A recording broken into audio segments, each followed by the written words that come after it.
Fala, galera do canal Flamengo Sem Limites. Bom dia, boa tarde, boa noite a todos. Eu sou Eduardo de Souza e este é o podcast do canal Flamengo Sem Limites. Episódio número 14, gravado nesta quinta-feira, dia 6 de julho. E hoje vamos repercutir a vitória de virada do Flamengo sobre o Atlético Paranaense em partida disputada ontem, quarta-feira, dia 5 de julho, às 21 horas e 30 minutos no Maracanã. Vitória de virada, um jogo duro, difícil, e vamos falar sobre exatamente essa partida onde o Flamengo conquistou a vitória no primeiro jogo das quartas de final da Copa do Brasil. Como eu já havia dito no vídeo de Abre o Jogo ontem, na live no YouTube, eu já imaginava que fosse realmente ser uma partida muito difícil, uma partida muito disputada, pois o time do Atlético Paranaense é uma equipe muito forte, né, fisicamente, propriamente dito, né, um time muito forte fisicamente, e também que possui jogadores ali com um bom desempenho técnico, principalmente o centroavante Vitor Roque, que praticamente já tem sua saída certa da equipe, deve jogar no Barcelona na próxima temporada.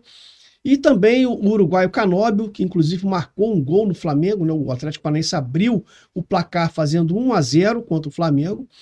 E vários outros jogadores ali que têm um destaque realmente de poder técnico muito forte e também um poder de marcação muito forte, principalmente com o retorno do Fernandinho, o experiente Fernandinho, que retornou ao time ontem, dificultou muito as ações ofensivas da equipe do Flamengo, como eu já havia dito, já falei aqui também, no vídeo do Abre o Jogo. Já imaginava que fosse realmente ser um time que viria jogar contra o Flamengo no Maracanã, jogando fechadinho e procurando jogar através de transição rápida, buscando contra-ataque, né? A proposta do Atlético ela foi exatamente essa, foi uma proposta muito defensiva, né? O time se fechou ali, buscando incomodar o Flamengo naquilo que o Flamengo sabe fazer de melhor, que é a produção ofensiva, principalmente com os jogadores que entraram ontem em campo, né, um poder técnico muito forte, jogadores de criatividade, né, que pode decidir a partida em um lance individual ou uma jogada coletiva, né, com tabelas, com cruzamentos, com enfiadas de bola. Então, o Flamengo teve muita dificuldade, principalmente no primeiro tempo, exatamente pela postura mais defensiva que a equipe de Curitiba demonstrou no jogo, né? O Atlético ele busca esse jogo de transição, e em uma dessas transições, numa jogada ali puxada, né, de ataque pelo Vitor Roque, principalmente, né, que ele vai dividir a bola ali com o Pulgar atuando ali nessa faixa mais à frente da defesa, né, como um primeiro homem de meio de campo, um volante mesmo de contenção, e o Pulgar perde a dividida ali de corpo com o Vitor Roque, e a bola sobra para o Canóbio, que bate e faz 1-0 para o Atlético Paranaense. Aos 10 minutos do primeiro tempo, o Atlético Paranaense consegue abrir o marcador e isso torna o jogo ainda mais difícil para o Flamengo.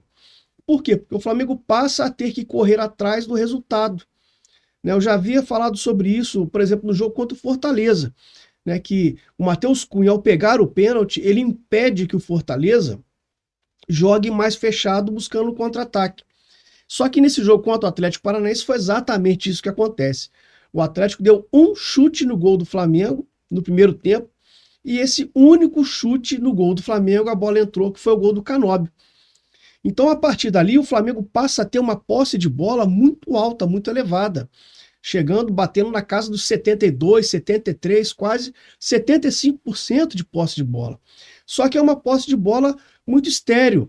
O Flamengo roda a bola de forma muito lenta, né, e sem mobilidade, sem movimentação por parte dos jogadores, por parte dos atletas. Então isso facilita também a recomposição defensiva do Atlético Paranaense, né? A imprensa, né, divulgou que o Atlético jogaria com uma linha de 3 zagueiros, né, um 3-4-3 ou um 3-6-1 ou 3-5-2, mas na verdade o Atlético, como eu já previa, o Atlético vem com uma linha de 5 na defesa, né? O Atlético jogando numa linha de 5, às vezes uma linha de 4 à frente dessa linha de 5, ou uma linha de 3 com 2 atacantes na frente, que o Canóbio e o Vitor Roque principalmente. Então isso dificultou muito a vida do Flamengo. O Atlético ele só se defendia, né? Ele não buscava nem o contra-ataque, passou a não buscar nem o contra-ataque. O Atlético só se defendia. E o Flamengo tinha muita dificuldade de furar esse bloqueio, justamente pela questão da falta de movimentação e dos passes serem um pouco mais rápidos, mais velozes.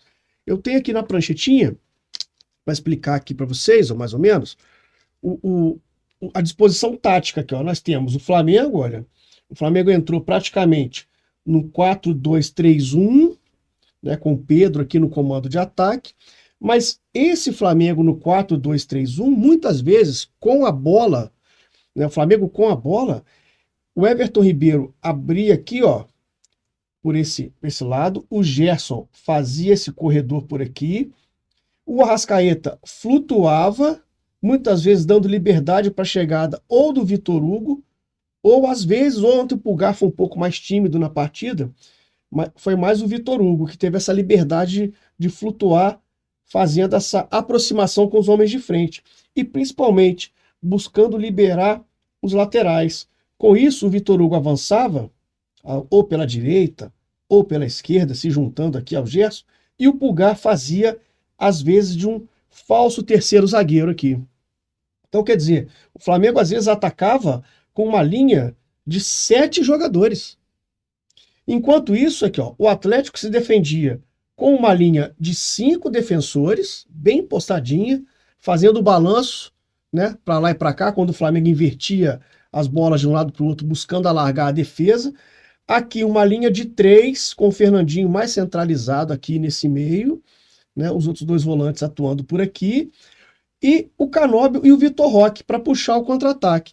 Mas muitas vezes essa linha de 3 aqui virava uma linha de 4 jogadores, que o Canóbio voltava para recompor essa linha, e o Vitor Roque ficava só flutuando aqui na frente dessa linha, sozinho para buscar o contra-ataque. Então o Flamengo tinha, apesar de atacar com um número muito elevado de jogadores às vezes, ele tinha muita dificuldade para furar esse bloqueio defensivo. É o famoso ônibus azul, né? Porque o Atlético Paranaense ontem jogou de uniforme azul. O Flamengo teve muita dificuldade realmente para furar esse bloqueio. Tanto é que no segundo tempo isso melhora, por quê? Porque o Flamengo passa a ter mais mobilidade na partida, mais movimentação. E é exatamente isso que acontece. Exatamente isso que acontece com essa movimentação, o Gerson invertendo o lado, né? Indo jogar mais pela direita, o Gerson faz uma jogada para dentro da área e o Arrascaeta sofre um pênalti do Madison. Isso, exatamente. O Arrascaeta sofre um pênalti do Madison, que o VAR chama, o VAR vai e chama o árbitro para poder conferir, né, na câmera do VAR, e realmente o árbitro constata que houve um chute do Madison na canela do Arrascaeta e o pênalti é marcado. Quem vai para a cobrança? Pedro. Pedro bate o pênalti, bate muito mal, por sinal, foi a meia altura, a bola passou em cima do goleiro Bento, o Bento chega a esbarrar na bola, só que a bola entra e o Flamengo consegue empatar ali num pênalti cobrado pelo Pedro, pênalti mal batido, mas um pênalti que entrou e resolveu essa questão do empate. Com o empate, o Flamengo passa a ter o quê? Passa a ter um ímpeto maior para buscar a virada, porque a torcida vem junto, né? Com a torcida vindo junto, o Flamengo ele passa a ser empurrado pela massa. E ao ser empurrado pela massa, o Flamengo vai buscar o gol da virada. Né? E essa virada ela vai acontecer por quê? Porque o Sampaoli vai fazer uma mexida que ela é primordial para a virada do Flamengo. A torcida já no final do primeiro tempo, no início do segundo tempo, pedia um determinado nome. E o nome desse cara era Bruno Henrique, ele mesmo, BH27, retornando aí aos gramados aos poucos, já vinha jogando bem nos outros jogos que entrou, né? E ontem ele entra mais uma vez e olha, falar para vocês, jogo decisivo, chama o Bruno Henrique que ele resolve. Numa jogada já antiga do Flamengo, né? Aquele cruzamento invertido, né, em diagonal, buscando a segunda trave. O Arrascaeta bate a falta e o Bruno Henrique complementa para dentro da rede, fazendo 2-1 para o Flamengo virando o jogo. O Bruno Henrique que entrou, ele entrou no lugar do Vitor Hugo aos 22 minutos do segundo tempo, né? E depois, aos 26, 4 minutos depois, o Arrascaeta bate a falta e o Bruno Henrique marca o gol da virada do Flamengo, 2-1, né? Então o Flamengo consegue virar o jogo. Aí o Atlético passa a fazer o quê? Passa a mexer no time para tentar jogar para cima do Flamengo, né? Ir para cima do Flamengo, partir para cima do Flamengo. Com isso, a tática do contra-ataque ela se inverte um pouquinho. O Flamengo passa a tentar fazer transições rápidas para buscar o contra-ataque. E para que isso acontecesse, o Sampaoli usou, né, de um artifício que honestamente, eu não esperava que ele fosse entrar ontem, que era o Luiz Araújo. O Luiz Araújo ele entra ontem, aos 33 do segundo tempo, no lugar do Everton Ribeiro. Ele passa a atuar bem pela direita, ele é um canhoto, né? Então, ou seja, a ideia é ele cortar para dentro para bater o gol ou fazer a jogada, assim como o Everton Ribeiro. Só que ele tem uma característica diferente do Everton Ribeiro. O Everton Ribeiro cadencia mais o jogo. O Luiz Araújo ele é um jogador de mais velocidade pelas pontas, né? E talvez na sua primeira grande participação no jogo, o Luiz Araújo consegue enfiar uma bola para o Bruno Henrique num contra-ataque. O Bruno Henrique sai cara a cara com o Bento sai do gol fechando o ângulo, o Bruno Henrique dá uma cavadinha, só que infelizmente a bola vai para fora, passa perto da trave, mas a bola não entra, o que seria o terceiro gol do Flamengo e poderia muito bem ali decretar, né, e botar a tampa no caixão dentro desse confronto, ou pelo menos dificultar bastante para o Atlético Paranaense no jogo de volta, que acontece em Curitiba na semana que vem. E dali para frente, o Sampaoli recompõe o meio de campo, coloca o Thiago Maia bem no finalzinho do jogo, no lugar do Arrascaeta, e ali o Flamengo administra o jogo, termina 2-1, né, e o Flamengo vai com uma vantagem para o segundo jogo, para atuar lá em Curitiba na semana que vem, no dia 12 de julho, é o jogo de volta, lá no Sintético, lá na Arena da Baixada, um jogo dificílimo, então o Flamengo tem que ter muita cabeça no lugar, saber jogar o jogo, competir, né, correr, e dessa forma o Flamengo tem totais condições de chegar lá e sair de lá com a classificação. Qualquer empate serve para o Flamengo, derrota por um gol, o jogo vai para os pênaltis, derrota por 2 gols, o Atlético se classifica, e qualquer vitória do Flamengo, o Flamengo também se classifica, é o que nós esperamos. Um grande destaque do jogo de ontem fica por conta do Arrascaeta mais uma vez. A Arrascaeta ontem chamou mais uma vez a responsabilidade, principalmente no primeiro tempo, quando o Flamengo teve muita dificuldade para furar o bloqueio do time do Atlético Paranaense. E o Arrascaeta tentando fazer as jogadas ali, né, buscando jogar, fazer o time andar, e ele realmente foi um grande destaque dessa partida. Inclusive ele sofre o pênalti, que o Pedro converte, batendo muito mal, mas converte, e dá assistência para o gol do Bruno Henrique, o gol da virada, né? Ontem, o destaque negativo para mim foi a questão do Ayrton Lucas, para mim foi muito mal no jogo de ontem, o Everton Ribeiro também um pouco abaixo, e a falha do Pulgar no lance do gol do Atlético Paranaense, um jogador muito regular, que vinha atuando muito bem, não que ele tenha jogado mal ontem, mas realmente essa falha individual, né, um jogo decisivo, assim, de mata-mata, né, um jogo eliminatório, ela pode comprometer muito a classificação do time para a próxima fase, né? E principalmente você passa a jogar com um resultado desfavorável, você tem que buscar a virada. Então realmente essa falha do Pulgar ontem poderia ter sido ali um complicador nessa questão da classificação do Flamengo, né? Nós temos aqui também agora os números da partida. Nós vamos ver aqui, ó. Olha só o que eu falei para vocês. A posse de bola do Flamengo com 75% contra 25% do Atlético Paranaense. Né, aqui, ó, finalizações no gol. O Atlético finalizou uma bola no primeiro tempo e uma no segundo. Tá? O Flamengo foi um pouco mais incisivo, buscou mais, né, o jogo. O Atlético optou por não jogar, né? Isso ficou bem nítido no jogo de ontem. O Atlético jogou para marcar. O resultado do Atlético ontem, se saísse com empate, o Atlético iria comemorar esse resultado. O resultado de empate ontem para o Atlético seria muito comemorado.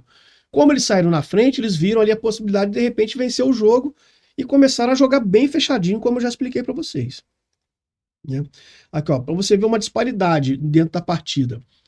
O Atlético trocou 245 passes. O Flamengo, 745 passes.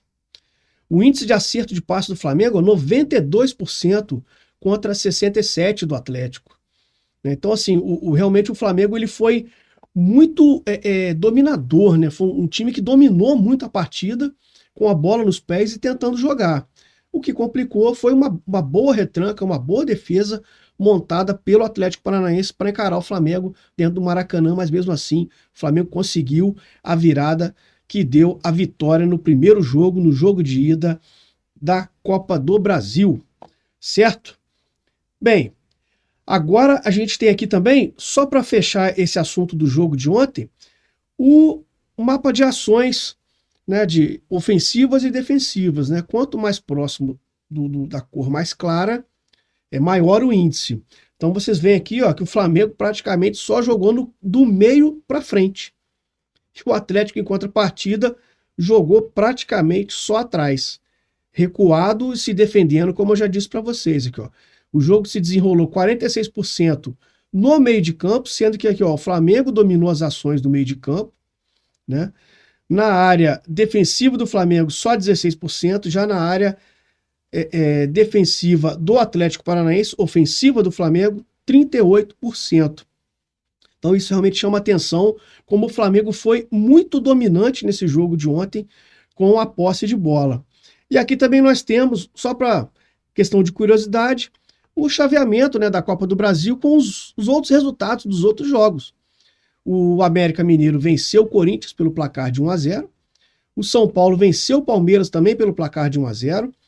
O Bahia empatou com o Grêmio por 1-1, atuando lá na Fonte Nova.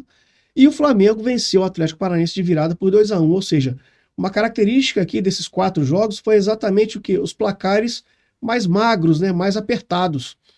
E, inclusive, o Bahia aqui com empate, sendo que o Grêmio deu muita sorte de conseguir empatar o jogo, porque o Bahia merecia vencer. O Bahia foi melhor do que o Grêmio. Né? Então, semana que vem, nós teremos as definições desses jogos, sendo que o vencedor de Flamengo Atlético Paranaense, esperamos que seja o Flamengo, encara o vencedor de Bahia e Grêmio, e o vencedor de América e Corinthians encara o vencedor de São Paulo e Palmeiras. Aí iriam acontecer as semifinais. Né? Então aqui, só para poder complementar essa informação, fica aqui essa questão do jogo, dos jogos, né, dessa fase de quartas de final da Copa do Brasil. Só para a gente arrematar agora o vídeo, finalizar, nós temos aqui também o próximo jogo do Flamengo, parada duríssima. O Flamengo vai até São Paulo encarar o Palmeiras no estádio Allianz Parque, no sábado, 8 de julho, às 21 horas, um jogo tarde para sábado, né? Mas é o que está marcado na tabela. Então, Palmeiras e Flamengo no Allianz Parque, jogo importantíssimo para o campeonato. Né? As duas equipes ali tentando chegar no Botafogo. Né? A gente ainda não sabe que time vai entrar em campo, né? Ou que times irão entrar em campo. Né? Tanto Palmeiras como Flamengo aí tem jogos decisivos durante a semana da Copa do Brasil, como a gente já falou. Então a tendência é que os dois times entrem com times mistos, mesclados. Né? De repente o Sampaoli vai fazer algum controle de minutagem com alguns atletas, o Abel Ferreira lá pelos lados do Allianz Parque também deve fazer algum tipo de controle de minutagem, poupar alguns jogadores. Então a gente vai acompanhar o noticiário durante esses próximos dias, né? Amanhã, sexta-feira e sábado, o dia do jogo. Lembrando que o São Paulo sempre faz alguma atividadezinha no sábado para definir a partida, principalmente atividade de bola parada, né? Essa coisa toda, jogada ensaiada.